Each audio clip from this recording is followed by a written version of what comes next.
Permission CM కలిసే ఒక నిమిషం పర్మిషన్ కూడా ఇవ్వలేదు.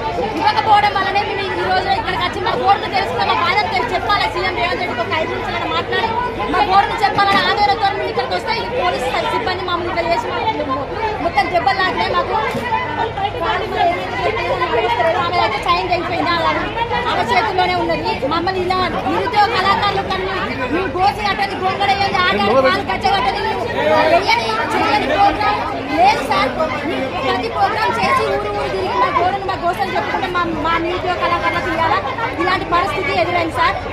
మీడియా వాళ్ళు మరి మీరు మీడియా ద్వారా ఈ ప్రపంచానికి తెలియపరచాలని మా నిరుద్యోగం మేము కూడా నిరుద్యోగ కళాకారులు ఉన్నాము. అసలైన కళాకారులు ఆ రోజు సారథిలో జాబులు ఇచ్చిండు. మరి ఆ జాబులు ఎట్లా పోయినాయో ఏం కదో మాకు తెలియదు. అసలు మేము ఆ రోజు నుంచి ఈ రోజు కనుక మాది ఇదే పోరు ఇదే కొట్లాట.